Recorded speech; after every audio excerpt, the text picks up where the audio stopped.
हम लोग चर्चा कर रहे थे, हमारी बात यहाँ पे रुकी थी कि ज्ञानी व्यक्ति का लक्षण क्या है? जो सच्चा ज्ञानी है वो समझता है कि मैं भगवान का एक तुच्छ दास हूँ और भगवान की शरण लेकर के बड़ी आसानी से माया से पार हो जाता है। इसी बात को कह रहे हैं, बुद्धा भाव समन्विता वाला श्लोक बोला गया था, अहम सर्वस्य प्रभवो मत्तः सर्वं प्रवर्तते इति मत्वा भजन्ति मां बुद्ध भाव समन्विता। तो वास्तविक ज्ञानी व्यक्ति भगवान की शरण जाएगा। उसको ज्ञान है कि भगवान की शरण में जाने से ही माया से मुक्ति प्राप्त होगी और जगत में हम दुख भोग रहे हैं, तो भगवान की शरण में जाएगा ही। ये सच्चे ज्ञान का लक्षण है। ऐसा नहीं कि केवल हम ज्ञान कि हम मान रहे हैं कि हम ज्ञानी हैं और भगवान की शरण में नहीं जाए, देन वो सच्चा ज्ञानी नहीं है। इस रहस्य को जानकर, क्या रहस्य? भगवान महान है, वो मेरे शाश्वत स्वामी हैं और मैं इनका तुच्छ दास हूँ। ये रहस्य। अब ये रहस्य क्यों है? क्योंकि बस सबको पता नहीं है। रहस्य मतलब जो बात छुपी हो। तो ये तो हमें शास्त्र के द्वारा ही मालूम चलता है, और वह भी कौन से? भक्ति प्रतिपादक शास्त्र। शास्त्र बहुत सारे लोग पढ़ रहे हैं, लेकिन ये बात नहीं समझ में आ रही है कि हम भगवान के अंश हैं। ये बात बिल्कुल नहीं समझ में आ रही है। और अगर कुछ बस आप माल से बोल भी देते हैं भगवान के अंश है, तो भगवान को जीरो कर देंगे। जब भगवान ही निराकार है तो हम भी निराकार हैं, ये भी बोलते हैं। ये बोलते हैं, एकदम स्पष्ट बोलते हैं कि जीव भगवान का अंश है। भगवान का कोई आकार नहीं, इसलिए जीव का भी कोई आकार नहीं। एकदम नहीं दिखा रहा है बस। जबकि कृष्ण तो निराकार होकर नहीं बोल रहे मामे वंश। जो माम एव बोल रहा है उसका तो आकार है ना। तो आपने कहां से सुन लिया कि ईश्वर निराकार है? तो ये रहस्य ही रहता है उन लोग के लिए। गीता पढ़ने के बाद उनको समझ में नहीं आता। इस रहस्य को जानकर बुद्धिमान मनुष्य तुरंत ही कृष्ण की शरण ले लेता है। और वो इसलिए समझ में नहीं आता है क्योंकि वो ऐसे लोगों की शरण नहीं लेते जो गीता को ठीक से समझ रहे हैं। वो उल्टे संट अंट संट व्याख्या करेंगे, तो उसी तरह की बात समझ में आती है। ठीक है। और अनेक जन्म लेने के लिए प्रतीक्षा नहीं करता। वह समझ लेता है कि वह रहस्य प्रभु ने जीवों पर अपनी अनंत कृपा के कारण ही प्रकट किया है। अब ये लाइन थोड़ा समझने का प्रयास कीजिए। भगवान जब ये बता रहे हैं कि माँ में वंशो जीव लोके, मेरे ही अंश सारे जीव हैं, तो ये उनकी अनंत कृपा कैसे है? बहुत सीधी बात समझ लीजिए, अनादिकाल से सारे जीव फंसे हैं। तो ये बहुत बड़ी समस्या है कि नहीं? जो समस्या अनादिकाल से सॉल्व नहीं हुई है, is it not a big problem? तो यहाँ पे भी आप देखते हैं कि कहीं किसी को वो क्या दमे की बीमारी है या किसी की पीठ की बीमारी है, और कई 10-20 साल से होती, तो उसी को बहुत बड़ी प्रॉब्लम मानते हैं कि नहीं मानते? सभी यहाँ पे जो उपस्थित होंगे, मैं समझता हूँ कोई ना कोई ऐसी बीमारी होगी जिससे आप कम से कम 10 साल से पीड़ित है, मोटा मोटी। सभी को पुराना रोग रहता है। तो अब आप कहते हैं कि भाई कोई बहुत पुराना रोग है तो उसको बड़ी प्रॉब्लम नहीं मानते हैं। कभी कभी तो ये मान बैठते हैं कि सॉल्व ही नहीं होगा, अब इसी से मरना है। हाँ, डॉक्टर भी बोल सकते हैं, लेकिन अपना तो मान ही लेता है व्यक्ति। मतलब मान लो संभावना हो कि कोई वैद्य ठीक कर भी सके, लेकिन आशा छोड़ देता है, तो गंभीर मान के चलता है कि नहीं, अब तो इसी से मरना है हमको।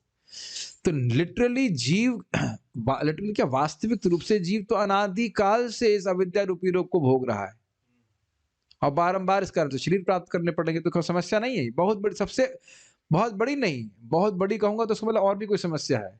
केवल यही समस्या है, केवल यही समस्या है अविद्या की। और ये निवृत्त कैसे होगी आप जानते हैं? भगवान की शरण में जाकर।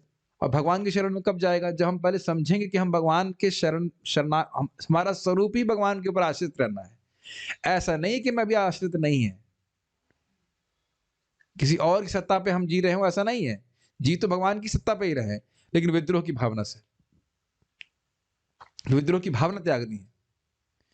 भाई आप सब लोग प्रसाद पा के आए हो, जब आप लोग भक्त नहीं थे, हम लोग भक्त नहीं थे, बनने का प्रयास नहीं कर रहे थे, तो क्या खाते थे?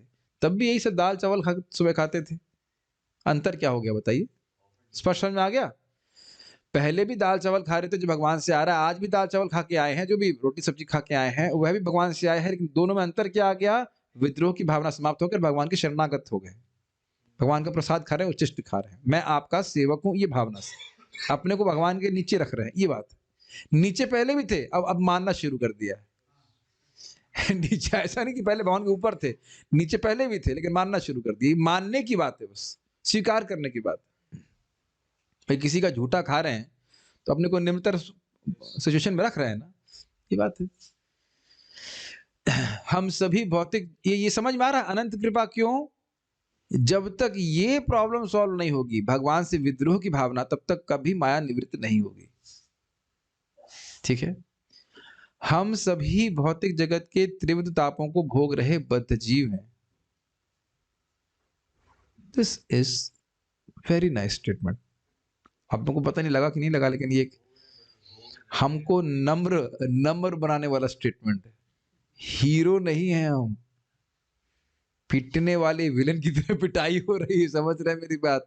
हम सब लोग यही सोचते रहते हैं, और प्रचार भी बहुत ऐसा होता है, feel good about yourself. You feel good about yourself, but actually when you are in hospital you are supposed to feel bad about yourself. जब अस्पताल में हम कब जाते हैं? जब हमको व्हेन यू फील गुड, हमको आज काफी अच्छा लग रहा है, हम काफी स्वस्थ अनुभव कर रहे हैं, तो अब हम जरा नैति तक देखते हैं क्या चल रहा है वहां पे। Is it not? ऐसा तो नहीं होता है। आप देखेंगे कोई भी अच्छा डॉक्टर वैद्य है, आपको बताएगा आपको ये प्रॉब्लम है, वो प्रॉब्लम है, ये समस्या है, वो समस्या है। बहुत बार लोग इसी कारण से वैद्य के पास जाने से डरते हैं, है ना? वैद्य नाड़ी देख लेगा, परीक्षण कर लेगा, तो वो बता देगा कि जो समस्या, जिन समस्याओं के प्रति हम अनदेखा करना चाहते हैं, वह भी बता देगा, है ना? Is it not? You can not your head if you agree. Yes yes, आज हम एक व्यक्ति को बोल लेते हैं वैद्य के पास चले जाइए, नहीं नहीं, क्योंकि जानते हैं उसके बाद नियम पालन करने पड़ेंगे। मान लो बोल दे लीवर तुम्हारा स्लगिश है, और आज तो चलो कोई बात नहीं, आगे जाके तुम्हारी हालत और खराब हो जाएगी, तो आपको उसके नियम पालन करने के लिए कम से कम सोचना तो पड़ेगा। अरे भाई, और वो सुनना नहीं चाहते, यद्यपि नहीं सुनेंगे तो भी दुख भोगेंगे, और सुनेंगे बात तो ठीक हो जाएगी, लेकिन हम सुनना नहीं चाहते। ये सब में प्रवृत्ति होती कि नहीं? तो एक बड़ी इंटरेस्टिंग बात है कि हम सभी भौतिक जगत के त्रिविध तापों को भोग रहे बद्ध जीव हैं। भैया आप और मैं अहंकार किस बात का पाल रहे हैं? अगर मान लीजिए किसी व्यक्ति को कढ़ाई में तला जा रहा हो, तब वो तल्ला समझते हैं, पकौड़े तो खूब खाए होंगे, तो तला जा रहा हो तो तापों से तप रहा है कि नहीं? अब ऐसा तपता हुआ पकौड़े को किस बात का अहंकार होगा? तो ये एक बड़ी बहुत, आप अपने को कंट्रोलर और हीरो मानने से पहले सोच लीजिए कि हम तीनों तापों को भोग रहे बद्ध जीव है। थप्पड़ पे थप्पड़ पड़ रहे, कभी ठंडा, कभी गर्मी, कभी बरसात, इत्यादि इत्यादि। ये चर्चा का विषय बहुत अद्भुत है। Is it not? We never think like this. Although we are suffering, लगातार दुख भोग रहे हैं, लेकिन व्यक्ति बड़ा अहंकार व्यक्त रहता है कि मैं बहुत बड़ा हीरो हूँ। देखा था बाहर भी कितनी ठंड है, वृंदावन में बहुत ठंड पड़ रही है इस समय, बाहर बहुत ठंड है।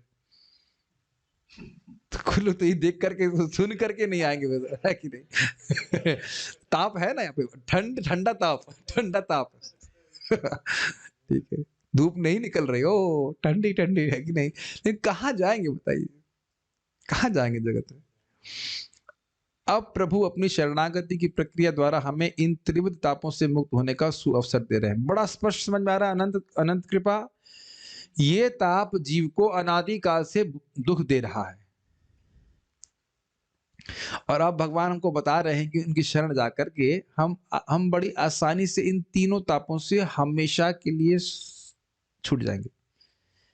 जो अनादि काल की समस्या है वो अनंत काल तक सॉल्व हो जाएगी, समाधान हो जाएगा उसका। फिर से रिपीट कर रहा हूं, अनादि काल की समस्या अनंत काल तक समाधित हो जाएगी। समाधित नहीं होता है, उसका समाधान हो जाएगा। अब समझ में आ रहा है अनंत कृपा है। अब इसी को लिए समझ लीजिए कि प्रचार कितना महत्वपूर्ण है, क्योंकि हमें केवल भगवान की बात से सहयोग करना है। भगवान ने हरे कृष्ण मंत्र बताया है, शास्त्रों के माध्यम से हमें लोगों को हरे कृष्ण मंत्र के बारे में बताना है। भगवान ने भोग लगाने के लिए बताया है, हम भी बताना है, करना, और खुद भी करना है।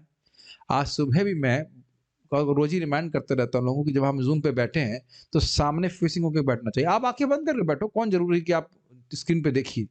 अगर आप गंभीरता से जाप कर रहे हैं, तो जब लोगों को दिखता है, स्पेशली नए लोग दिख रहे हैं कि भाई सीनियर भक्त इतनी गंभीरता से जाप कर रहे हैं, और यहाँ पे आप नम्र मत होने का ढोंग कीजिएगा, नहीं प्रभु जी मैं तो सीनियर नहीं हूँ, मैं तो ये हूँ, मैं तो वो हूँ, ऐसा करके। जब आचरण करने की बात आएगी तो हम बोल देंगे हम सीनियर नहीं है, और जब प्रसाद खाने की बात आएगी तब तुरंत हम सीनियर हो जाएंगे, सबसे आगे आके बैठना है हमको। आचरण करके दिखाएंगे, उसका बड़ा प्रभाव पड़ता है लोगों के, वो कर भी ना पाए लेकिन ललचा के रह जाएगा कि भाई मुझे ऐसे भजन करना है। अब आपका मन किसका लग रहा है? क्या हम आडंबर भी नहीं कर सकते? इतनी चीजों का आडंबर करते हैं। आप लोग नहीं महसूस करते हो? आपकी आप लोग भी आँखें खोलते हो, देखते हो कि कौन कैसे जप कर रहा है, एकदम गंभीरता से कोई बैठ के जप कर रहा है, तो खुद ही ललचा आता है व्यक्ति, कि हम भी ऐसा भजन करें। ये बहुत बड़ी कृपा है व्यक्ति पे कर रहे हैं। कि आप लोग सब जानते हो कितना मुश्किल होता है एक माला जप कराना लोगों को, एक माला। और यहाँ देखिए कैसे लोग धड़ धड़ धड़ धड़, कुछ लोग ऐसे भक्त हैं जो पहले दिन से 16 माला करना शुरू कर दिया, खाली देखते देखते भी क्या हो रहा है, छोटे बच्चे की तरह देख रहे हैं, ये क्या हो रहा है, वो क्या हो रहा है। आप देख लीजिए छोटे छोटे बच्चे भी जब कर पा रहे हैं, ये कितनी बड़ी कृपा हम लोगों पे कर रहे हैं, इसकी कोई गणना नहीं है। और इसकी वजह से भगवान का कितना बड़ा आशीर्वाद है, तो आप, मैं तो बहुत उत्सुक हूँ कि मैं कैसे मरूंगा, इन द सेंस कि क्या मिलेगा भाई, इतना अच्छा काम कर रहे हैं भाई, हम अपनी गुणगान नहीं कर रहे हैं, भगवान द्वारा नियोजित हैं। कल मैं एकदम भावुक हो गया था कीर्तन करते समय, मैं बहुत बार हो जाता हूँ कि भाई मुझे जैसा निकृष्ट एकदम अतिहीन व्यक्ति को सबसे बड़ी कृपा देने का माध्यम भगवान बना रहे हैं, हरे कृष्ण मंत्र के द्वारा। All of us are in that situation, कलयुग का कल ही है तो जीव पापी, और उसको माध्यम भगवान चैतन्य महाप्रभु बना रहे हैं हरे कृष्ण मंत्र का प्रचार करने के लिए। ये अनंत कृपा है भाई किसी के ऊपर। वो जीव जब तक भक्तों के संपर्क में, आपके संपर्क में नहीं आएगा, वो मुक्त नहीं हो सकता है कलयुग में। और जितने भी प्रोसेस है वो झूठे हैं, जितने भी प्रोसेस बताए जा रहे हैं वो सब झूठे हैं। कोई नहीं बोल रहा है कि तुमको गोलोक मिलेगा ये कार्य करके। You all can agree with it, is it not? कौन बता रहा है हरे कृष्ण मंत्र के द्वारा तुम ये करो तुम भगवान के पास चले जाओगे? भगवान है कौन यही पता नहीं, लेके जाने की तो बात छोड़ दीजिए आप। बहुत बड़ा आशीर्वाद हम सबको प्राप्त हो रहा है, बहुत बड़ा आशीर्वाद प्राप्त हो रहा है, उसको इस्तेमाल करना चाहिए। मतलब किसी भी तरह हम लोगों की मदद करें हरे कृष्ण मंत्र का जाप करने के लिए। तो मैं इसी बात पे बोल रहा हूँ, मेरी बात समझ में आई? जो अनादिकाल से जीव दुख भोग रहा है उसका अनंत काल तक सोल्यूशन हो जाएगा इस हरे कृष्ण मंत्र के द्वारा, कृष्ण कथा के श्रवण के द्वारा। एवरी डिवोटी शुड एस्पायर, हर व्यक्ति को समझना चाहिए कि मैं इस चीज को ठीक से समझूं और उसको प्रस्तुत करूं। देखिए इसीलिए आप लोगों की सहायता करने के लिए मैं ये बोल रहा हूँ, जितना बात यहाँ बोलनी है प्रासंगिक उतना बोल के हम आगे बढ़ जाते हैं, ताकि आप भी अन्य लोग इसी प्रकार से समझाइए। हमने क्यों ये सब बातें बोली? ये समझाने के लिए कैसे जीव अनादिकाल से दुख भोग रहा है और कैसे उसकी अनंत काल तक समस्या सॉल्व हो जाएगी, उसमें हम कैसे निमित्त बन सकते हैं। इस तरह से लोगों को समझाएंगे तो कौन नहीं समझ पाएगा बताइए? कोई भी व्यक्ति समझ सकता है। और आप देख सकते हैं छोटी पुस्तकों में कितना सुंदर ज्ञान बना हुआ है। तो मुझे खुशी भी हो रही, भक्त लोग चर्चा करते हैं, ये क्लासेस को सुन करके तैयार करके देते हैं, ये बहुत अच्छी सारी बहुत अच्छी बात है। यही करना होता है, कुछ नया नहीं करना होता। अभी आज प्रभुपाद जी के प्रवचन चल रहा, पुस्तक पढ़ रहे थे कृष्ण बुक में, तो बता रहे थे एक सदगुरु को शिक्षा देने में कोई कठिनाई नहीं है क्योंकि उसे शिक्षा बनानी नहीं है, शिक्षा बनानी नहीं है। जो भगवान ने शिक्षा दी उसी को यथावत रिपीट करना, और उससे भगवान का आशीर्वाद आपके ऊपर होगा। मल्लोक काम है, ये भगवान का भागवत का शब्द है, 5वें स्कंद 5वां अध्याय की। यदि गुरु है, पिता है, माता है, कुछ है, और अगर मेरे धाम की प्राप्ति करना चाहता है, मेरी कृपा प्राप्त करना चाहता है, तो उसको वैसे ही शिक्षा देनी चाहिए जैसे मैं तुम लोगों को दे रहा हूं, कि जीवन भोग के लिए नहीं है, जीवन दिव्य तपस्या के लिए, अपनी इंद्रियों को भगवान की सेवा में लगाने के लिए। अब वो सुने या स्वीकार करे वो उसके ऊपर है, लेकिन हमको यही बोलना है और अपने आचरण से करके दिखा दिया तो कितना सुंदर बात है। बार बार समझिए कि माता पिता या गुरु या श्रेष्ठ व्यक्ति को जो करता हुआ देखेंगे वही व्यक्ति करेगा। इतना बुद्धि नहीं होती लोगों के पास कि कुछ नया करेंगे वो, ये समझ लीजिए। बारंबार, और हम सब लोग देख रहे हैं कि हम सीनियर भक्त कैसे कर रहे हैं, क्या कर रहे हैं, नहीं देखते। और आप देखेंगे हम लोग अंदर उसको जस्टिफाई भी कर लेते हैं, हाँ वो नहीं कर रहे तो हमें भी करने की जरूरत नहीं है। क्यों? क्या आप लोग ऐसा नहीं सोचते? जब वो नहीं कर रहे इसका मतलब इतना महत्वपूर्ण तो ना है, हमें भी नहीं करना है। ये सब में होता है, समझ सोचिए कि आप में होता है या मेरे में, सब लोग इस प्रकार से सोचते। अगर सीनियर को, जो भी जिसका भी सीनियर है, अगर वो ठीक से भक्ति कर रहा है तो जूनियर भी ठीक से करे। सिंपल सी बात। आपको शिक्षा तो देनी है लेकिन करके भी दिखाना पड़ेगा, और ये अनंत कृपा है जीवों के ऊपर। मेरे को तो ऐसे समझ में आती है बात। अब छुप छुप करके भक्ति करने से कैसे काम बनेगा? कौन सीखेगा? कैसे सीखेंगे बताइए लोग? यहाँ कोई जिज्ञासु यह पूछ सकता है कि जब परम प्रभु का व्यक्तित्व ही मनुष्य का चरम लक्ष्य है और मनुष्य को प्रभु की शरण में जाना ही पड़ेगा, तो इस संसार में उपासना की इतनी सारी पद्धतियां क्यों हैं? बहुत सुंदर विषय है कि भगवान की शरण में, भगवान के ही अंश है और भगवान की शरण में जाकर ही माया से मुक्ति मिलेगी, तो ये अन्य अन्य पथ क्यों है? तो दिख रहा है। कई बार आप लोगों ने सुना होगा, प्रश्न किया गया होगा कि जब भगवान एक हैं तो इतने सारे धर्म के पथ क्यों हैं? बहुत अच्छा विषय है। तो देखते हैं प्रभुपाद जी क्या आपको बोल रहे हैं।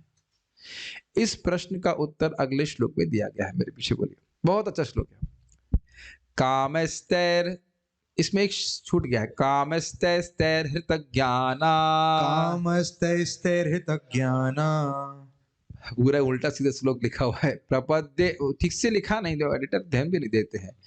कम से कम जो संस्कृत का श्लोक है उसको कट पेस्ट कर देना चाहिए, गलती करते हैं। कामस्तैस्तैर्हृत ज्ञाना कामस्तैस्तैर्हृतज्ञाना। प्रपद्यन्ते अन्य देवता प्रपद्यन्ते अन्यदेवता। तम तम नियममास्थाय तं तं नियममास्थाय प्रकृत्या नियता स्वया। प्रकृत्या नियता स्वया। उसमें हृत उड़ा दिए, जो हृत तो मेन मेन शब्द है इसमें। कामस्तैस्तैर हृत ज्ञान, जिनका ज्ञान काम के द्वारा हृत अपहृत कर लिया गया, खींच लिया गया, उसी को गायब कर दिया, हृत को ही गायब कर दिया, कोई बात नहीं। जिनका हृदय काम इच्छाओं से मारा गया है। इसका अर्थ समझने का प्रयास कीजिए। भाई कितना ही समझा दो कि तुम आत्मा हो, उनको तो बच्चा ही चाहिए, उनको तो पैसा ही चाहिए, उनको तो यश ही चाहिए। यद्यपि ये सब बातें भी भगवान की कृपा से मिल जाती हैं, ऐसी कोई दिक्कत नहीं है, लेकिन मारा गया है कि मतलब उससे बाहर वो कुछ सोच ही नहीं पा रहा है। ये मिले हैं आप ऐसे लोगों से कि आत्मा के बारे में समझाओ, कुछ नहीं समझ में आ रहा, ऐसा लग रहा है कि आप फारसी बोलना शुरू कर दिए है कि नहीं? Is it not?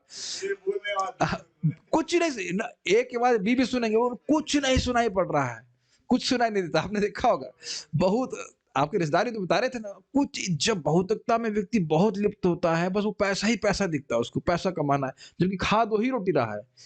और कभी कभी आपको अगर सम्मान करेगा तो कहेगा हाँ हाँ साधु जी सही कह रहे हैं आप, वो बोल रहा है मुख से सही सही, अंदर से नहीं, वो कहेगा तुमको पता नहीं। अब मतलब उनको डर लगता है भाई साधु कहीं शाप आप ना दे दे, तो उसमें हाँ सही कह रहे हैं आप, सही कह रहे हैं आप। लोग कभी प्रीचिंग कर रहे हैं तो उसमें एकदम दृष्ट है कि भाई वो डिप्लोमेसी कर रहा है, हाँ हाँ हाँ सर, हाँ हाँ हाँ, कुछ कुछ नहीं बोले।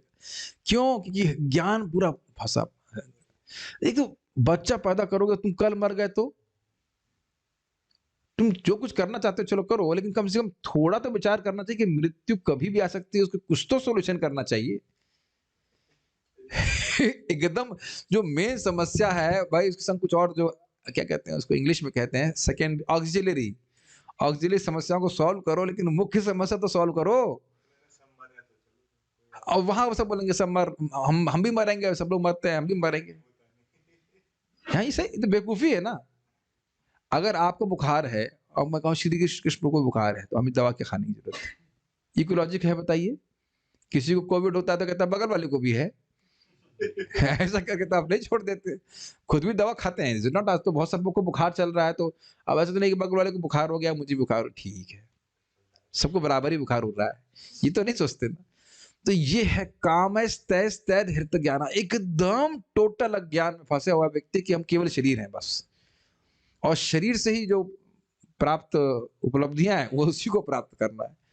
इसीलिए कह रहे हैं प्रपद्यन्ते अन्य देवता, तम तम, समझ रहे हैं, अन्य देवताओं की शरण ले रहे हैं, अपना परमार्थिक कल्याण के बारे में कुछ नहीं सोच रहे। तम तम नियम आस्थाया, उन उन नियमों के में आस्थाया विश्वास रखते हुए, प्रकृत्या नियता स्व, अपनी प्रकृति के अनुसार वह नियत होते हैं। भाई देखो एक स्वाभाविक सी बात है, आप देखेंगे कि अब ये जो तांत्रिक फांत्रिक है उनको स्नान वान करने के लिए बहुत ज्यादा नियम नहीं होता है। अभी तो गंदे रहें जितना होता अच्छा है, बहुत ही गंदी चीज अर्पित करते हैं। और तो जिन पूजा देवताओं की पूजा करते हैं वह भी उसी गुण से प्रभावित होते हैं। भागवत प्रथम स्कंद 2 अध्याय में आप देखेंगे, पितृभूत प्रजेशादीन श्रेय ऐश्वर प्रजेप्सधा समशीला भजंती वे, श्लोक देखिएगा, रजस्तमः प्रकृतया समशीला भजंती वे पितृभूत प्रजेशादीन, ये श्लोक है, पितृभूत प्रजेशादीन श्रेय ऐश्वर्य इप्सभा कर श्लोक है, कि जैसे वह स्वयं है वैसे ही समशीला उसी प्रकार के देवताओं की वो पूजा करते हैं। तो भगवान की पूजा नहीं करते, भगवान दिव्य है, भगवान में उनका इंटरेस्ट नहीं है। पहली बात तो भगवान की पूजा सात्विक तरीके से होती है कि नहीं? सात्विक भोजन होता है, भगवान को सात्विक भोजन अर्पित होता है। ऐसा नहीं कि आप मांस मुर्गा अर्पित कर सकते हैं, ऐसा नहीं कर सकते। तो इस प्रकार से उनको रुचि नहीं होती। श्लोक दिखाइए भैया ना, 1.2.27 रजस्तमः प्रकृतयः समशीला भजन्ति वै पितृभूत प्रजेशादीन श्रेय ऐश्वर्य प्रजिप्सभः। बड़ा स्पष्ट है, रजस्तमः प्रकृतया, जो रजगुण तमोगुण की प्रकृति वाले होते हैं, समशीला भजन्ति वै, वही निश्चित ही वह ऐसे ही शील, ऐसे ही स्वभाव वाले देवताओं की पूजा करते हैं। पता होगा गीता से आप लोगों को कि जो तमोगुणी लोग हैं वो भूत प्रेतों की पूजा करते हैं, जो रजोगुणी है वो यक्ष और राक्षसों की पूजा करते हैं, ठीक है? जो सत्वगुणी लोग हैं वो देवताओं की पूजा करते हैं। जो दिव्य चेतना से युक्त है वो भगवान की पूजा करते हैं। और मानो कोई व्यक्ति भौतिक भोग से भी इच्छा से भगवान के पास भी आता है तो भगवान उसे शुद्ध कर देंगे, उसको दिव्य बना देंगे। इसीलिए भगवान कहते हैं उदार रहा। थोड़ा ध्यान दीजिएगा कि जो व्यक्ति भौतिक इच्छाओं से देवताओं के पास जा रहे हैं, उनके पास, उनके लिए क्या भगवान कह रहे हैं? कामैस्तैस्तैर हृत ज्ञाना, उनका ज्ञान लुप्त हो गया है, इसलिए देवताओं के पास जा रहे हैं। लेकिन जो आर्त अर्थार्थी भौतिक इच्छा से उनके पास आ रहा है तो क्या कह रहे हैं? उदार रहा, बड़ा उदार है, बड़ा अच्छा व्यक्ति है। क्यों अच्छा व्यक्ति है? क्योंकि उसको भगवान की महिमा समझ में आ गई है। थोड़ा हम होल्ड करके इस बात को समझने का प्रयास कर रहे हैं। भगवान का चुनाव किया है। चलिए भगवान के चुनाव की बात छोड़िए। आप एक क्या मॉल बोलते हैं, क्या मॉल, सुपर स्टोर बोलते हैं, क्या बोलते हैं, सुपर मार्केट में गए हैं, उसमें बहुत सारी सब्जियां हैं या बहुत सारे कुछ उत्पादन है, प्रोडक्ट है, उसमें से किसी एक चीज का चुनाव किए हैं तो स्वाभाविक सी बात है कि उसको अधिक महत्ता दे रहे हैं ना दूसरों से। क्लियर, समझ में आ गया? तो अब व्यक्ति भगवान, इतने सारे देवी देवता हैं, भगवान भी हैं उसमें, मॉल कह लीजिए बड़ा है, उसमें कोई व्यक्ति कृष्ण को चुनाव कर रहा है अपनी उस आवश्यकता के लिए। क्लियर है? साम्यता बैठा पा रहे हैं? तो उसका मतलब वो समझ रहा है कि कृष्ण अन्य देवताओं से महत्वपूर्ण है। ये क्लियर समझ में आ रहा है कि नहीं? तो ये समझ में आना ही बहुत बड़ी बात है। कृष्ण अन्य देवताओं से श्रेष्ठ हैं, महान है, मेरे प्रभु है इत्यादि, जो भी मैं इनको दूंगा तो मुझे लाभ मिलेगा, बहुत देने वाले हैं, ये बहुत उदार इत्यादि हैं। तो भगवान के गुणों को कुछ सुना है, कुछ समझा है, तब भगवान के पास वो आए। यद्यपि वे अपनी कुछ बहुत ही इच्छा से आए। याद आया कि अब नारद जी भी उनको बोले थे और उनकी माँ भी बोली थी कि तुम राज्य चाहते हो, तुम विष्णु के पास जाओ, तो किसी देवता के पास नहीं भेजी। तो माँ का हृदय भी बहुत उदार था, भगवान की महिमा कुछ सुनी थी, समझ तो नहीं पाई होंगी, पर जितना भी समझ रही थी कि नारद जी आया करते थे उत्तानपाद के यहाँ पे, तो सुनी थी वो, इसलिए बेटे को उस प्रकार की शिक्षा दी। Hold on, go back to your home. आप लोग अपने परिवार में जाइए। अब आप सोचिए कि क्या आपकी माँ अगर इस्कॉन डिवोटी नहीं है तो ये शिक्षा देगी कि बेटा भगवान को, विष्णु का भजन करो?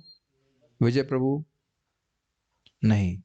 श्री ईश कृष्ण प्रभु की माँ तो डिवोटी है, ओके, लेकिन जब आप भी डिवोटी नहीं थे तब अपनी माँ की स्थिति को जरा विचार कीजिए। माँ से मेरा मतलब पिता, माता, चाचा, ताऊ। What is the answer to the devotees here? Can you understand what I am trying to say? जब आप भक्त नहीं थे, आपके घर में कोई भक्त नहीं था, तो क्या माता पिता किसी तरह से ये बोलते कि भगवान कृष्ण का भजन करो और उस तरह से करो सब आप कर रहे हो? बिल्कुल प्रासंगिक बात है। यानी कि और वो कुछ ना कुछ भजन कर रहे होते, दुर्गा जी का कर रहे होते, शिव जी का कर रहे होते, हनुमान जी कर रहे होते, और उनसे पूछो कि आप क्यों कर रहे हैं, तो यह भी कोई रीजन नहीं कि शास्त्र में क्या लिखा है।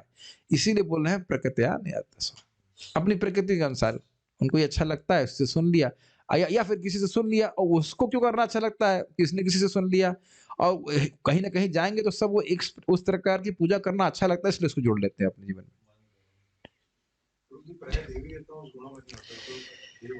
अब आप कह रहे हो कि देवी देवता उस गुणों में नहीं होते हैं, भागवत श्लोक गलत है, चेंज करवाइएगा व्यासदेव जी से। हाँ, नहीं, शिव जी तमोगुण के अधिष्ठाता देवता है, देवोगुण में नहीं है। लेकिन ध्यान दीजिएगा कि उनके जो रूप हैं, महाभैरव, वो तमोगुण में अभिव्यक्त रूप है उनका। शिव जी, हाँ, और भूत पिशाच भी है, उनकी भी पूजा की जाती है। काल भैरव बोलते हैं ना, क्या महावने का। इधर देखिए जहाँ पे हम लोग इधर उज्जैन में, कहा वो शमशान की राख अर्पित करते हैं, महाकाल रूप जो है का। तो ये सब चीजें हैं। हाँ, शिव जी दिव्य हैं, लेकिन अब वो अपने आप को विस्तार करके किस तरह से प्रस्तुत कर रहे हैं वह आप जानते हैं। काल भैरव इत्यादि को नरबलि इत्यादि भी दी जाती है। तो ये सब शिव जी नहीं स्वीकार करते हैं, वो उनके जो अलग विस्तारित रूप है उस तरह से वो स्वीकार करते हैं। समझ में आ रहा है सब भक्तों को? कह रहे हैं काल भैरव, भातुक भैरव और तमोगुणी। हाँ, मतलब जो भी उनका वो रूप है, भगवान ने विस्तार किया हुआ, जिनकी बुद्धि भौतिक इच्छाओं द्वारा मानी, ये भगवान, ये एडिटर की बुद्धि मारी गई है। एडिटर को लिख के ध्यान, जिसकी बुद्धि भौतिक इच्छाओं द्वारा मारी गई है वे देवताओं की शरण में जाते हैं, हम किसकी शरण में जाए पता नहीं जाते हैं। और वे अपने अपने स्वभाव के अनुसार पूजा के विशेष विधि विधानों का पालन करते हैं। मैं एक और इस समय में एकदम एकदम दृष्ट बात बोलूंगा। जब मैं एनटीपीसी में था तो मैं अपने एक सुपीरियर को प्रीचिंग कर रहा था, बड़ा ऑब्जर्व मैंने किया वहां पे, और उसने सुना भी हरे कृष्णा कुछ किया था। फिर एक दिन उसने मुंह से निकल गया, अरे हम सम्मान सबका करते हैं लेकिन जब आप पढ़ती है, जब पढ़ती है ना, तो हम अपनी देवी का ही, कुल देवी का ही शरण जाते हैं। सो सी वो मतलब कुछ कुछ सुना उसने, सिद्धांत दिन का वो टीका नहीं कान में, उसका आस्था तो एक कुल देवी ही करने वाली है, कुल देवी उद्धार करेगी, इत्यादि इत्यादि। तो ये उसकी प्रकृति के अनुसार है। सो देखिए बहुत प्रैक्टिकल है कि ऐसे लोगों को आप डिस्टर्ब नहीं कीजिए। अभी भी हजारों लाखों लोग ऐसे हैं जो कृष्ण भावना के लिए एकदम तैयार हैं, उसमें एनर्जी लगाइए। अब इन लोगों का batch, next batch second batch होगा जो उनको अन्य लोग प्रीचिंग कर रहे हैं, ये बात समझिएगा। एक मैं छोटे से उदाहरण दूंगा। अभी कल रात में 10:30 बजे कोई फोन किया था, मैंने कहा भाई इस समय तो हम बात नहीं कर पाएंगे। वो अच्छे डिवोटी हैं और उनको सर कंफ्यूजन था। कोई व्यक्ति उनको बोल दिया कि भाई आप अगर पढ़ाई करोगे, नौकरी करोगे तो आप भगवान के धाम नहीं जा सकते, मंदिर ज्वाइन करना पड़ेगा तभी जा सकते हैं। हमने क्या कोई क्या मंदिर को ज्वाइन करना क्या कोई एयरपोर्ट है क्या? होता है ये ऐसा तो ना। अब मैं तुरंत उनको रेफरेंस दिया जो भागवत का, मैं कल शास्त्री के इंस्पिरेशन में भी कोटेशन दिया। बहुत सिंपल, भगवान के मिशन को आप एग्जीक्यूट करते रहो जगत में, पहुंच जाओगे भगवान के पास। देखा लिखा ना प्रपद में, return back home back to Godhead. इस जीवन में कृष्ण की सेवा, कृष्ण के प्रचार, कृष्ण की सेवा करते रहिए, बस पहुंच जाएंगे भगवान के पास। ये नहीं है कि आप ब्रह्मचारी आश्रम ज्वाइन करेंगे तभी भगवान के पास जाएंगे। जहां भी 4 नियम का पालन कर रहा है, 16 माला जब कर रहा है, भगवान की भक्ति कर रहा है, वो चला जाएगा। अपनी अपनी व्यवस्था के साथ देख ले। तो मैं खाली एक उदाहरण क्यों दे रहा हूं कि हमारे जो बहुत अच्छे भक्त हैं, जो भक्ति कर रहे हैं, वही बेचारे भ्रमित, तो उन्हीं को तो ठीक करो पहले कम से कम। बेचारा पढ़ाई कर रहा हूं तो मैं भगवान के पास नहीं जा सकता। बहुत सारे लोग इस प्रकार से होते हैं। उसके बाद अब मेरे कहने का मतलब है कि जो इस प्रकार से बहुत देव उपासना में पड़ा हुआ है, आपकी बात सुनने में रुचि नहीं लग रहा, तो उधर मत माथा मारिए। हाँ, लेकिन उनके प्रति नेगेटिव भावना भी आपको नहीं रखनी है।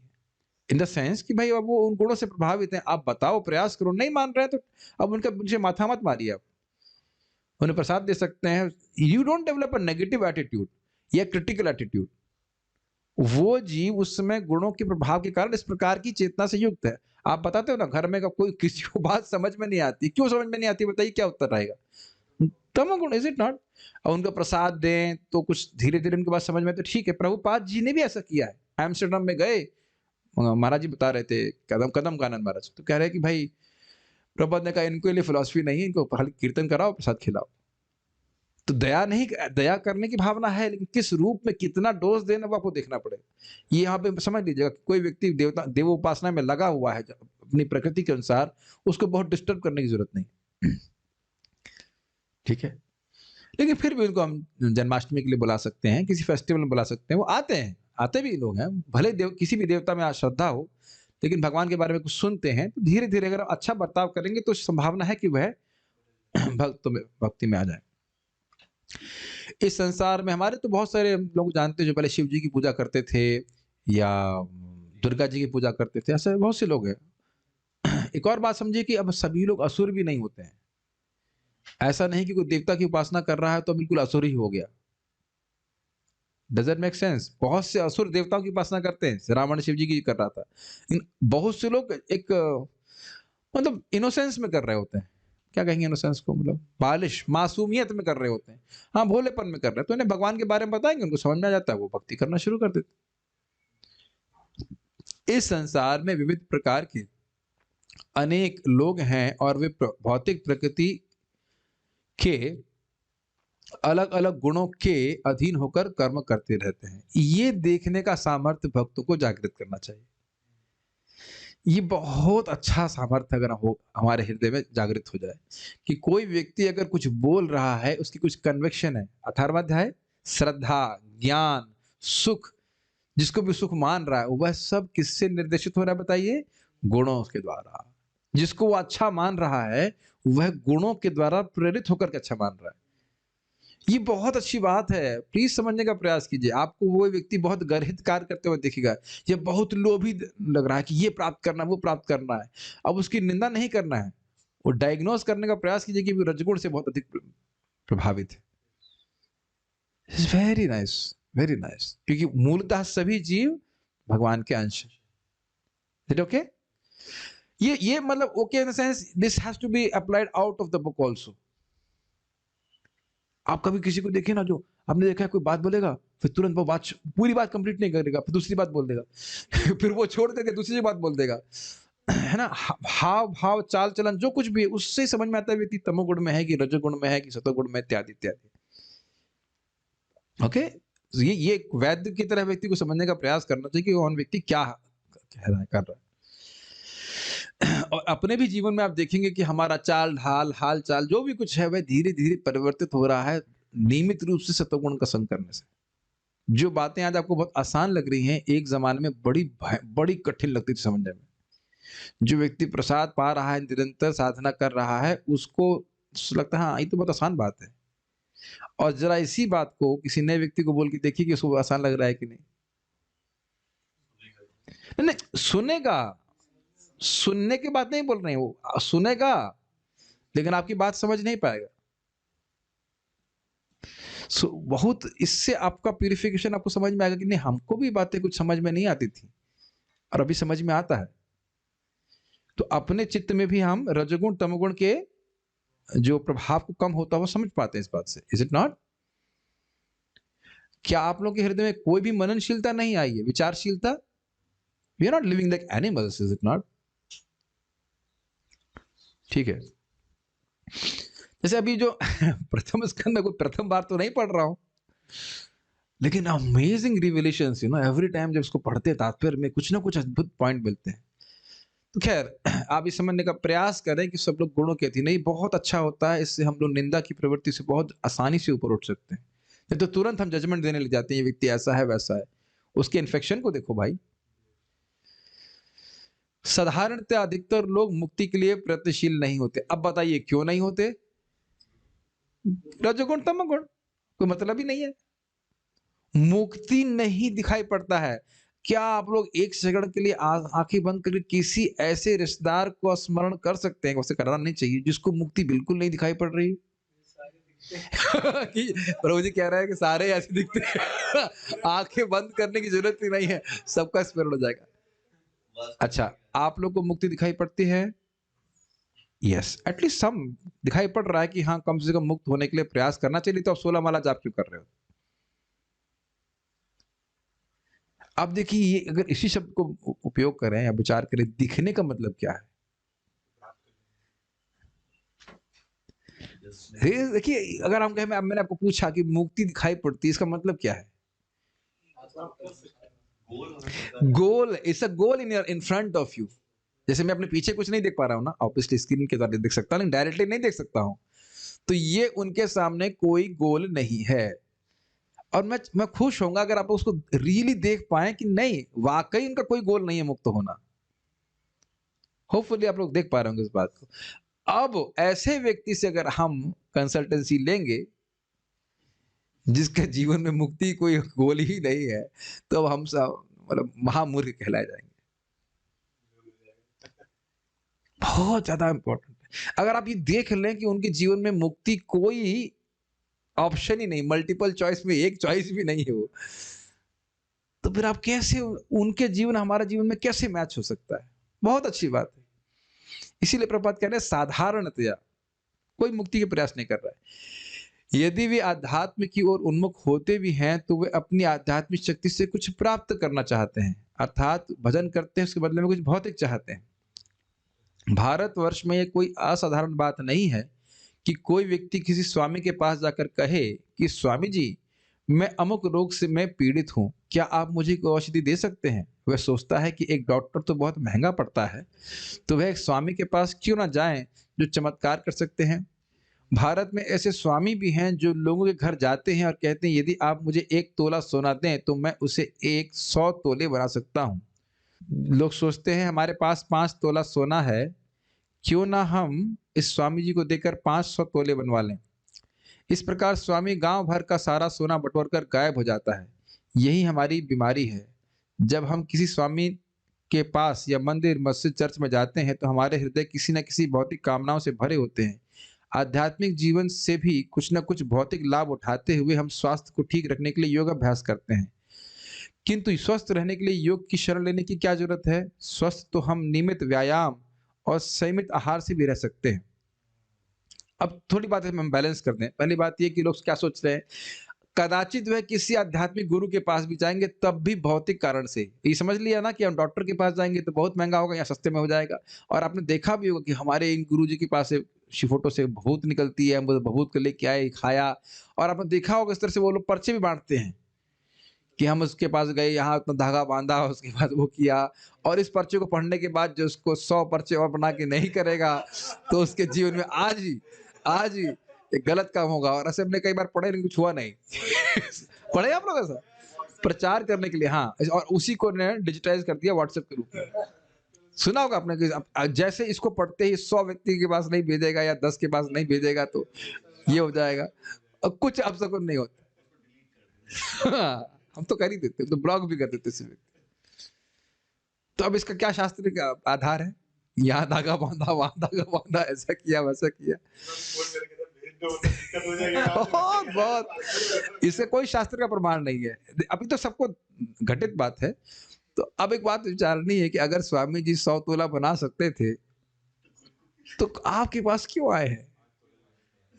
है कि नहीं? एक 1-2 ग्राम तो कहीं से उठा लेते, उसी को बड़ा-बड़ा कर करके उसी को इन्वेस्ट करते हुए बना लेते आगे। हमको पता है, मुझे बता रहे थे कि हमारे बाबा जी बता रहे थे कि जो मतलब जब वो यंग थे, हमारी दादी भी यंग भी होंगी, तब ऐसे मतलब बहुत वृद्ध नहीं थी, 40-50 के होंगे। तो घर में इसी प्रकार कोई योगी रहता था, लखनऊ वाले हमारे घर में। मैं नहीं मिला तो ऑब्वियसली तो पैदा भी नहीं हुआ था, लेकिन वो इसी प्रकार से करता था। खूब खाता-पीता, उसके बाद दिव्य ज्ञान बिल्कुल नहीं दिया। खाने-पीने में तो बड़े आगे रहते हैं लोग, हाँ, कुछ थोड़ा बहुत चमत्कार दिखा देंगे, लेकिन देंगे तो तब जब होगा। See that point. भौतिकतावादी व्यक्ति मुक्ति की अपेक्षा ना, मुक्ति के पीछे ना हो तो ठीक है, मान सकते हैं। जो गुरु जी हैं वह भी तो नहीं जान रहे हैं। व्हाट अ ब्लाइंडनेस, कितना अंधकार है। ये भी देख पा रहे हैं कि नहीं आप लोग? हम नाम नहीं रख रहे हैं, लेकिन आप बहुत सारे गुरु जी हैं जो करोड़ों चेले हैं। करोड़ मीन्स एग्जैक्टली करोड़, ऐसा नॉट नॉट खाली हम अतिशयोक्ति नहीं बोल रहे, वाकई करोड़ चेले हैं, 1-1 करोड़ चेले हैं। और उनमें से एक भी चेले को नहीं पता होगा कि मुक्ति का सही सही अर्थ क्या है। ये श्लोक ही पता नहीं होगा, मुक्ति हित्वा अन्यथा रूपण स्वरूपेण, अन्यथा रूपम स्वरूपेण वर्तते है, इम्पॉसिबल। अब आप देख रहे हैं कि हमारा भाग्य कितना अद्भुत है। इस बात को ही सोच करके मैं कल विचार कर रहा था, को रात में उसने फोन किया। पहले मैं सोच रहा था कि क्या रात में डिस्टर्ब कर रहा है, मतलब मन में भावना आई, सोने का समय आ रहा है। फिर मैंने कहा नहीं, ये व्यक्ति मुझे मैसेज कर रहा है, इसका बहुत बड़ा भाग्य है। करोड़ों अरबों में कोई एक व्यक्ति आपसे कुछ पूछ रहा है कृष्ण भावना के बारे में, उसका भाग्य है। हमने कहा हम अभी तो नहीं, थोड़ा बहुत मैसेज करके, मैंने कहा सोऊंगा, कल बात करेंगे। ये ध्यान रखिएगा भाई, क्या क्या पापड़ बेले हैं हमने किन किन योनियों में भटक करके कि हमें कृष्ण भावना प्राप्त हो रही है। इसीलिए सब भक्त बहुत सम्माननीय है। ठीक है कि नहीं? जो लोग भी हरे कृष्ण मंत्र जप कर रहे हैं, भगवान के बारे में सुन रहे हैं, भगवान की भक्ति कर रहे हैं, बहुत सम्माननीय। वो दीक्षित हो नहीं, उससे कोई मतलब नहीं है। You are very respect. We have to develop this culture of respect. यद्यपि आपको करेक्शन भी देना है या कुछ भी देना है, तो ऐसे नहीं देना चाहिए कि अब उसका जीवन ही समाप्त हो जाए व्यक्ति का। मैं केवल आप लोगों को शिक्षा नहीं दे रहा हूं, मैं खुद को भी बोल रहा हूं कि we have to be very careful in giving corrections. We don't have to destroy people's life. तो हम खाली बात कर रहे, थोड़ा डिस्ट्रैक्ट हो गया। हम लोग बात कर रहे थे इसमें कि बहुत रेयर है, क्योंकि गुरु जी के पास भी तो ज्ञान नहीं है। गुरु जी के पास है टोटल वही, गुरु जी भी उसी अज्ञान में है। और इसी तरह की बात प्रभुपाद से बोली गई थी कि स्वामी जी कृपा कीजिए। तो प्रभुपाद जी तो भगवान भगवत प्रेमी है, भगवत ज्ञानी है, तो इसमें कृपा का मतलब क्या? कहते मेरे घुटने में दर्द हो रहा है, आप कुछ कर दीजिए। तो कहते इसके तुम डॉक्टर के पास जाओ। तुम्हें मेरी कृपा चाहिए तो देखो मेरे शिष्य किस प्रकार से विरक्त है, तो उसको वो कृपा नहीं चाहिए थी। तो एक सदवैद्य कभी इस प्रकार से धोखाबाजी नहीं करता है। कि समझ लीजिएगा जो अच्छा वैद्य है वो नाड़ी देखेगा, बताएगा ये तुम्हारा प्रॉब्लम है, तुमको परहेज करना है कि नहीं, तुमको दवा लेनी है कि नहीं, नहीं ले सकते तो मेरे पास मत आओ, तुम ठीक हो जाओ। ये बता रहे थे तनिष्क प्रभु जो हिसार के वैद्य हैं वैसे ही करते हैं। इसको परहेज जो कुछ करेगा कहेगा, परहेज नहीं करता, कहते तुम तो ठीक हो गए जाओ। ठीक हो जाओ। तो ठीक हो, क्या दिक्कत। कहने का अर्थ है कि एक गंभीर आध्यात्मिक गुरु वास्तविक आध्यात्मिक गुरु वो नाड़ी परीक्षण करता है कि भाई तुम्हारा, और करने की जरूरत नहीं, सबकी एक ही बीमारी है, विद्या से ग्रसित जीव है, उसको तुम्हें ये करना है, प्रसाद खाना है, भागवत पढ़नी, गीता पढ़, सीरियसली सारा प्रोसेस भक्ति का करना है, भगवान को प्रणाम करना है, इत्यादि इत्यादि सब कार्य करने हैं। नवदा भक्ति का अभ्यास करो तुम ठीक हो जाओगे। ठीक है। दूसरी बात जहां कह रहे हैं कि आप जानते हो कि योग इत्यादि करता भी है तो व्यक्ति केवल शरीर स्वस्थ रखने के लिए, वह किस लिए भाई बताइए, भोग कर सके। तो प्रभात कह रहे हैं कि व्यक्ति स्वस्थ रह सकता है व्यायाम आदि करके। व्यायाम का मतलब भाई नमस्कार इत्यादि कुछ कर करके और संतुलित आहार, संयमित आहार करके, और यह करने में कोई दिक्कत नहीं है। ये भागवत बोल रही है, one should desire a healthy life. What is that श्लोक? इसी प्रथम स्कंद के दूसरा अध्याय में बहुत अच्छा श्लोक है। कामस्य न इंद्रिय प्रीति लाभो जीवे तयावता जीवस्य तत्व जिज्ञासा न यश्च कर्म भी। कामस्य न इंद्रिय प्रीति, जीवन की इच्छाओं कभी भोग की तरफ नहीं लगाना चाहिए। लाभो जीवे तयावता, जिससे हम अच्छे से जी सके, अच्छे से मतलब हमारा स्वस्थ जीवन जी सके, उतना ग्रहण करना चाहिए। फिर उसके बाद क्या करना चाहिए? जीवस्थ तत्व जिज्ञासा, जी करके व्यक्ति को तत्व जिज्ञासा करनी चाहिए। और कोई काम इस जगत में करने के लिए है नहीं। और वो तत्व क्या है? ब्रह्मेति परमात्मेति भगवान शब्द। तो जब तत्व जिज्ञासा होगी भगवान कौन है, तो भगवान के गुणों के बारे में सुनोगे आप, भगवान कितने महान है सुनेंगे, तो भगवान को प्राप्त करने के लिए प्रयासरत हो जाएंगे, भगवान के पास पहुंच जाएंगे। Is it make sense? ये देख रहे हैं कि इस सारे लोग अंधकार में क्यों पड़े रहेंगे? क्योंकि कोई भगवान की जिज्ञासा ही नहीं है। जब भगवान के बारे में जानेगा तो भगवान का भजन क्यों नहीं करेगा? भाई अब फिर से वापस ध्रुव महाराज के प्रसंग में चले जाइए। ध्रुव महाराज भगवान के बारे में सुने ना, तब तो भगवान का भजन किया, भगवान की प्राप्ति कर लिया। सुना ही नहीं तो भगवान का भजन शुरू कैसे होगा? यही तो बात प्रभात कह रहे हैं इधर, कि उन लोगों को सुनने का मौका ही नहीं मिलता। गए भी गलत रीजन से, और गए भी गलत व्यक्ति के पास, और उसने गलत बात बोल दी। अगर गलत रीजन से सही व्यक्ति के पास जाएंगे तो कम से कम सही व्यक्ति सही बात तो बोलेगा। बहुत प्रॉब्लम है आजकल के जमाने में। फिर ये बात समझिए, ऐसे एक और उदाहरण समझ लीजिए। आपने क्वैक समझते हैं? क्वैक, QUAC के रास्ते में वो जो झोला छाप वैद्य घूमते रहते हैं, तो उनका उद्देश्य केवल एक ही है, धन कमाना। आपको स्वस्थ करना कोई से कोई मतलब नहीं। तो अंट गंट संट कुछ भी बना के भेज देंगे, उनको पता भी नहीं है, नाड़ी को ऐसे चेक करेंगे, किसी तरह से भी चेक करेंगे, ना करें कुछ ही बता देंगे। तो हम मानो सही, मान लीजिए सही कारण से भी गलत व्यक्ति के पास जाए तो भी दिक्कत हो जाएगी। लेकिन अगर हम मान लीजिए गलत कारण से या कैसे भी वैद्य के पास जाएंगे तो वो बताएगा कि भाई तुम्हारे संग ये समस्या है और तुम फिर ठीक हो जाओ, ये कार्य करो।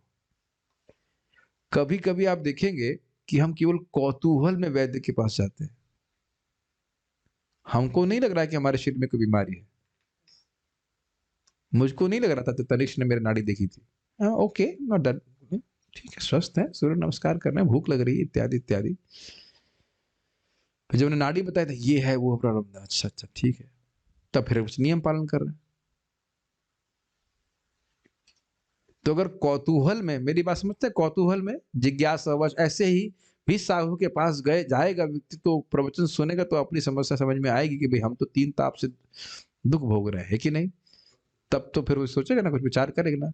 क्या हम लोग प्राय ऐसे नहीं? बता दीजिए, हम में से एक व्यक्ति बता दीजिए जो इस्कॉन के किसी डिवोटी के पास गया था पूछने के लिए कि के आमी केने आमाय जा रहा था पत्रे, मैं कौन हूं और मेरे को ये 3 ताप क्यों सता रहे हैं। हम तो ऐसे ही बस भोले भाले बच्चे की तरह क्या कार्यक्रम हो रहा है ऐसे देखने के लिए गए कौतूहल बस। उसके बाद नाड़ी परीक्षण हो गया, बता दिया कि आप 3 तापों से दुख भोग रहे हैं। अच्छा अच्छा, ऐसा नहीं कि जब बताया गया था तभी 3 ताप शुरू हुए थे। तीनों तापों तो हम बचपन से भोग रहे हैं, लेकिन अवेयर कर दिया गया। समझ रहे हैं बात? तो वैध वाला उदाहरण बड़ा सट सट बैठता है, तब व्यक्ति फिर नियमित रूप से अपना कृष्ण भावना का जीवन जी करके भगवान के पास पहुंचने का अधिकार प्राप्त करता है। फिर योग का आश्रय क्यों लेते हैं? क्योंकि कामस्तैस्तैर हृत ज्ञानः, इसलिए कि हम में स्वयं को स्वस्थ रखने व जीवन में आनंद की कामना है, और ये हम चर्च जाकर भगवान को हमारे भोगों की पूर्ति के माध्यम यानी ऑर्डर सप्लायर बनाकर पाना चाहते हैं। Make sense?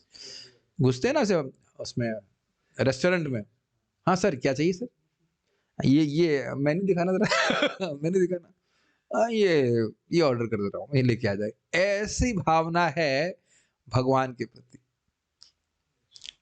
कि भगवान को 2-4 लड्डू पेड़ा दे देता हूँ, भगवान के पास तो बहुत है, तो ये सारे लिस्ट हमारी पूजा। लेकिन भगवान के पास जाए तो फिर भी ठीक है, क्योंकि भगवान क्यों ठीक है? क्योंकि भगवान देंगे और बुद्धि भी देंगे।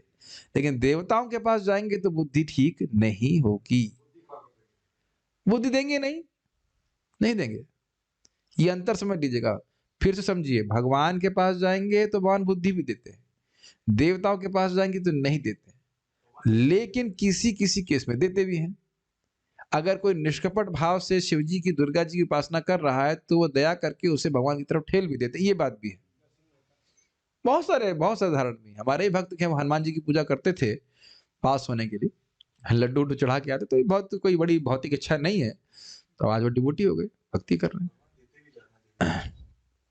हाँ, ये बात भी है कि देवी-देवताओं से अधिक देते हैं। ये बात सत्य है, ये सत्य बात है।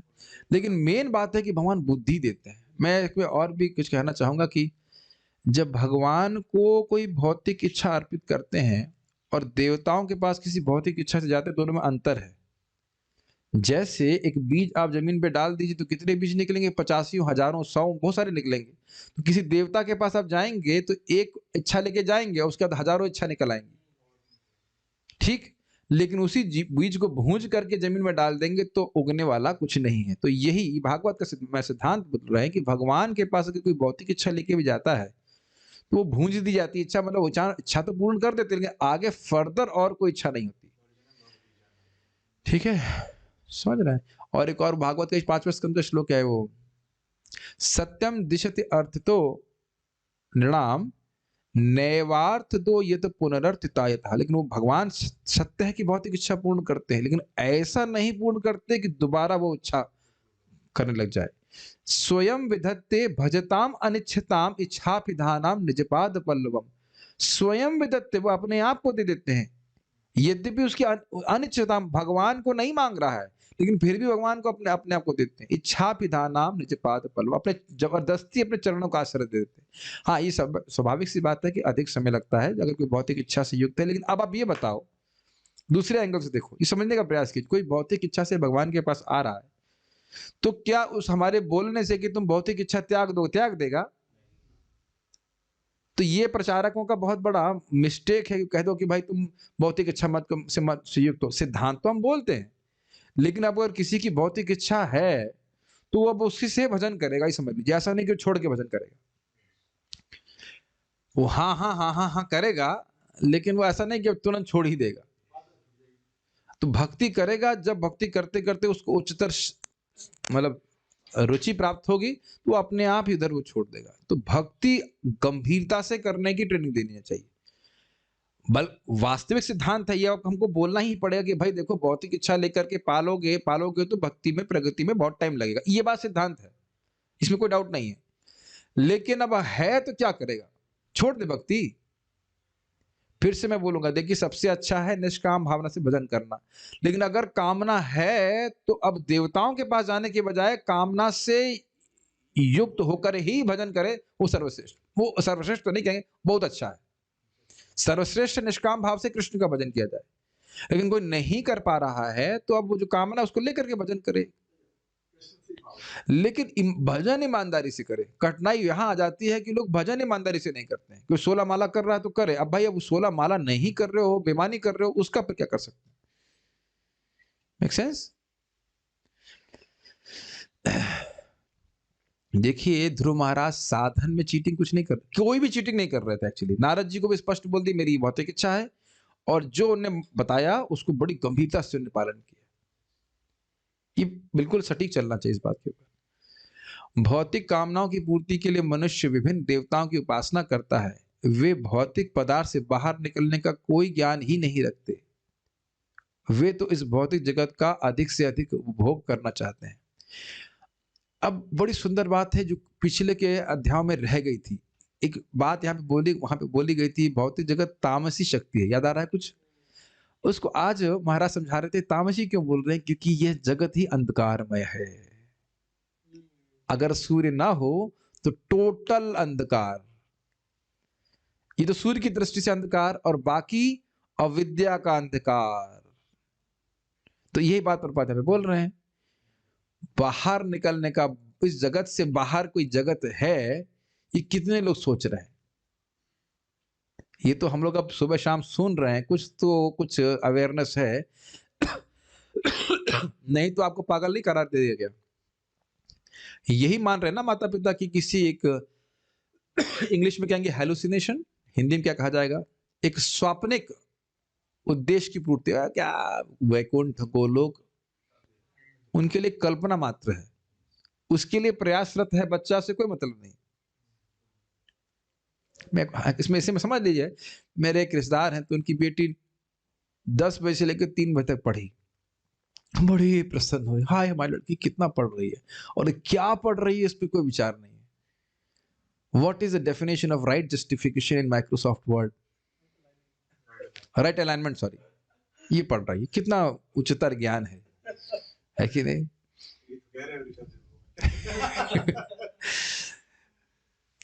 देख रहे टोटल क्या अंधकार है ना, पिता का माता का, और फिर बच्चे की क्या स्थिति होगी?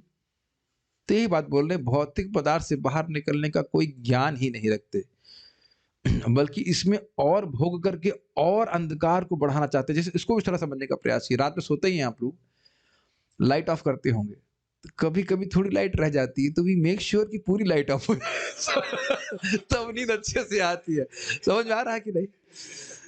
तो थोड़ा मान लो हल्का कोई ज्ञान सुन ले कि भाई तुम आत्मा हो, तो वो भी बुझा देंगे उसको, नहीं नहीं नहीं नहीं, ये पढ़ो, ये करो, वो करो। और अभी भी हमारे सामने जो भक्त हैं, बहुत से लोग पढ़ रहे होंगे, जानते हैं, जैसे ही पढ़ना शुरू कर देते हैं तुरंत विस्मृति हो जाती है कि हम आत्मा है। Is it not? Can you nod your heads? Yes, one devotee is just right in front of me and is not nodding. वो आत्म साक्षात्कारी पुरुष लगता है। जैसे ही आप वो सब कंप्यूटर C++ और क्या क्या पढ़ने लग जाएंगे, हाँ पाइथन मतलब ही जो खा जाए आपको है कि नहीं, अजगर। और अच्छा, एक और रोचक बात देखिएगा कि यदि मैं आज अडोब फोटोशॉप भगवान की सेवा के लिए उपयोग करूंगा तो भावना नहीं आती। जैसे ये OBS मैंने बड़ा दिमाग लगा के सीखा, ये सेटिंग वो सेटिंग, लेकिन जैसे इसका संबंध सीधे कृष्ण से दिखता है तब अज्ञान नहीं बढ़ता है। ये बड़ा सुंदर है, आप लोगों ने अनुभव किया सर? वर्ड हो या PDF हो, कुछ भी हम कुछ सीख रहे हैं जिसका संबंध सीधे भगवान से है। हम डाइक्रंस सीख रहे हैं, कैसे उसको एडिटिंग करना है, कुछ करना है, तो जब सीधे भगवान से संबंध होता है टेक्नोलॉजी का, तो वो हमको नहीं कवर करती है। लेकिन अब केवल आप समझ रहे हैं ना, पैसा कमाने के लिए, पढ़ने के लिए पढ़ रहे हैं, तो एकदम व्यक्ति उसमें डूब जाता है। पागल ही कह सकते हैं, मतलब उसका ज्ञान ढका रहता है इसमें। ये मेरा बहुत अच्छा अनुभव रहा है। हम मंदिर में इलेक्ट्रिकल सिस्टम डिजाइनिंग वगैरह कर रहे थे, उसमें भी मटेरियल एनर्जी से डील करना पड़ता है आपको। ये इतना उसका व्हाटएवर वॉटेज है, उसका अंदर लोड है, लेकिन उसमें एकदम कृष्ण से संबंध दिखाई पड़ता है। That is something very amazing. ये इससे भी हम वही देखते हैं, matter engage in Krishna's service regains spiritual qualities. यद्यपि भौतिक विद्या है, अगर इसका उपयोग भगवान की सेवा के लिए करेगा तब व्यक्ति मुक्त ही अवस्था में है, ठीक है ना। लेकिन अगर अपने भोग के लिए करेगा तो वो उसको बांधेगी ही जगत में, और हम सब लोग अनुभव कर रहे हैं इस बात का। ओके, उदाहरणार्थ वैदिक साहित्य में अनेक उपाय बताए गए हैं। यदि किसी को अपने किसी रोग से छुटकारा पाना है तो उसे सूर्य की उपासना करनी चाहिए। यदि किसी कन्या को उत्तम वर चाहिए तो उसे शिव जी की उपासना करनी चाहिए। कन्या सुन लीजिए आप, जिसको शादी करनी। वैसे शिव जी की उपासना बड़े आसान तरीके से होती है। हरे कृष्णा कृष्णा कृष्णा हरे हरे, हरे राम राम राम हरे। क्या प्रमाण है आपके पास? भक्ति संदर्भ। वहां शिव जी बोल रहे हैं कि जैसे ही कोई रा बोलता है तो मैं उत्सुक हो जाता हूँ, कहीं माँ भी बोलेगा क्या। जैसे आप देखा था रसगुल्ले आदि करके हम लोग कितने उत्सुक हो गए थे ना, बोल तो हमने खाए नहीं, लेकिन हम लोग पता नहीं है, सुबह रसगुल्ला था वहाँ पे और ढोकला भी था। तो ये मेरी प्लेट में आएगा क्या, ये देगा क्या, ऐसे उत्सुक हो जाता है ना व्यक्ति। तो शिव जी जो है बड़े खुश होते, कहीं कोई बोलेगा अरे भाई आज माँ की सब्जी बनेगी नहीं, तो अगर बोलता तो उत्सुक हो जाते कहीं माँ भी बोलेगा क्या। तो श्रवण लोभी है बस, ठीक है शिव जी। तो शिव जी बड़े प्रसन्न होते हैं, हरे कृष्ण मंत्र करेंगे तो उनका भी आशीर्वाद मिल जाएगा आपको। यदि वैसे तो, लेकिन ये तो हम अब ये तो नहीं कह सकते विनोद के लिए बोल रहे हैं, लेकिन शिव जी बड़े प्रसन्न होते हैं। यदि किसी को सौंदर्य चाहिए तो वह अमुक देवता को पूजता है, और किसी को विद्या की कामना है तो वह देवी सरस्वती की उपासना करता है। बहुत से मंत्र आपको यूट्यूब पे मिल जाएंगे। इस प्रकार पाश्चात्य लोग प्राय सोचते हैं कि हिंदू लोग बहुदेव पूजक हैं, किंतु वास्तव में यह पूजा ईश्वर की नहीं अपितु देवताओं की है। हम लोग क्या कहते हैं इसको, पॉलीथिज्म बोलते हैं। बहुत सारे भगवानों को मानते हैं, बहुत सारे भगवानों को नहीं मानते, बहुत सारे देवताओं की उपासना है, भगवान केवल एक ही है। हमें यह नहीं सोचना चाहिए कि देवगण भगवान हैं। ईश्वर तो एक ही है, किंतु देवता बहुत है जो हमारी भांति जीव ही है। यह भी समझ लीजिए, शिव जी, दुर्गा जी, ये जीव नहीं है, लेकिन बाकी सारे देवता, जब तक मैं समझ रहा हूँ कोई एक्सेप्शन तो नहीं है, बाकी सारे देवता जो है सब जीव हैं। यानी कि आप भी अगर भजन कर रहे हैं और आपकी कुछ ऐसी इच्छा है तो आपसे तो आप सूर्य चंद्र इंद्र बन सकते हैं। कौशिक जी तो इंद्र बन ही गए भाई। कौशिक जी आपके बगल वाले, शुक्ला जी के बगल वाले कौशिक जी। तो कौशिक जी ने भगवान को जल दिया, भगवान उनको इंद्र बना दिया। वो पता नहीं कौन से मनवंतर में बने, लेकिन ये लिखा है केवल जल देने मात्र से इंद्र बना दिया भगवान ने। सूर्यदेव भी आप जानते हो कि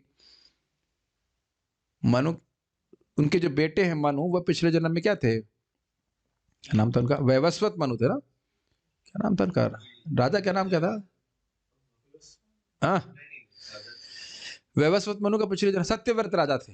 तो अब देखिए वो एक जन्म में इंसान है यहाँ पे, और उसके बाद अच्छे कर्म किए, भगवान की भक्ति की है, तो वह देवता बन गए। समझ में, एम्पावर्ड। जैसे यहाँ पे देखते हैं आईएएस में सिलेक्शन हो जाता है, तो एक दिन पहले वो सामान्य व्यक्ति था घर का, सिलेक्शन हो गया तो आईएएस बन गया, उसको शक्ति प्रदान कर दी गई गवर्नमेंट के द्वारा। अंतर केवल यह है, अब थोड़ा विचार कीजिए, पहले इसको पढ़ता हूं फिर बताता हूं। अंतर केवल यह है कि उनमें हमारी अपेक्षा बहुत अधिक शक्ति है। अब थोड़ा इसको समझने का प्रयास कीजिए। जैसे मैं और भारत का प्रधानमंत्री, शक्तियों का डिफरेंस है, लेकिन स्वरूपतः वह भी एक अणु जीव है और मैं भी एक अणु जीव हूं। ये समझने का प्रयास कीजिए। स्वरूपतः मैं असीमित नहीं हूं। Is it very clear?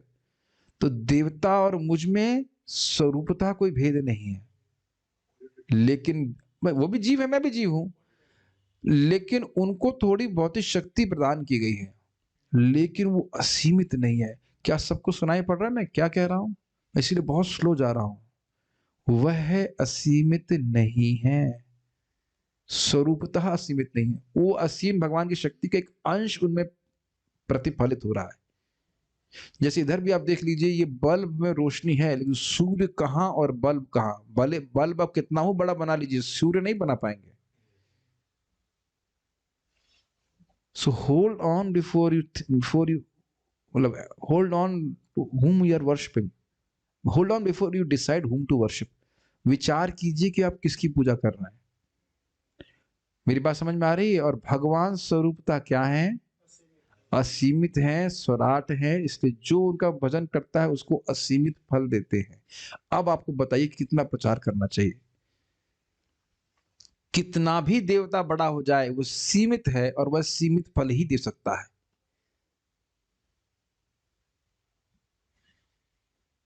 What a wonderful point to think about, is it not? और भगवान की जो भी पूजा करता है, भगवान उसको असीमित फल दे अल्टीमेटली दिलवा के ही मानते हैं, क्योंकि जो भजन करना शुरू किया उसके प्रति भगवान क्या मति होती, इस व्यक्ति को मैं गुणों के पार लेके जाऊंगा। लेके तुरंत नहीं जाते हैं, संकल्प पहले उठ जाता है, थोड़ा संघर्ष कराते हैं, जो कुछ भी कराएंगे पार जरूर लेके जाएंगे। एक व्यक्ति दिखा दीजिए जो कृष्ण का भजन कर रहा था और भगवान के चरणों की प्राप्ति न किया हो, शास्त्र में कोई वर्णन ही नहीं है ऐसा। एक व्यक्ति, कोई कोई बताइए, कोई यहाँ पंडित बैठा हो, एक व्यक्ति जो कृष्ण का भजन कर रहा था, भाई 2-4 जन्म जो भी लग जाए, लेकिन ऐसा हो ही नहीं सकता कि जो कृष्ण का भजन कर रहा है वो कृष्ण के पास ना पहुंचे, क्योंकि भक्ति का फल भगवान देने वाले हैं, वो अच्युत है, उनको कोई रोक नहीं सकता है। ये समझ लीजिए, भक्ति का फल भगवान देने वाले हैं। मेरे पीछे बोलो, भक्ति का फल भगवान देने वाले हैं और भगवान को रोकने की शक्ति किसी के पास नहीं है। इसीलिए प्रभुपाद वो कहते हैं कि तुम लोगों का, हम सभी लोगों का जो परफेक्शन वो गारंटीड है। लगे रहिए संघर्ष में, लगे रहिए अभ्यास में। This is very nice.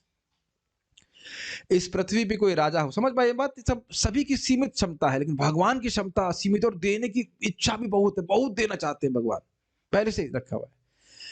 इस पृथ्वी पर कोई राजा हो या राष्ट्रपति या तानाशाह, ये सब हमारी भांति मनुष्य ही हैं, किंतु इनमें कुछ कुछ हाईलाइट, कुछ असाधारण शक्ति होती है, और उनकी कृपा प्राप्त करने के लिए, उनकी शक्ति का लाभ उठाने के लिए हम किसी न किसी प्रकार उनकी पूजा करते हैं। किंतु भगवत गीता देवताओं की पूजा के पक्ष में नहीं है। इस श्लोक में स्पष्ट कहा गया है कि लोग काम अर्थात भौतिक कामनाओं के लिए देवताओं की पूजा करते हैं।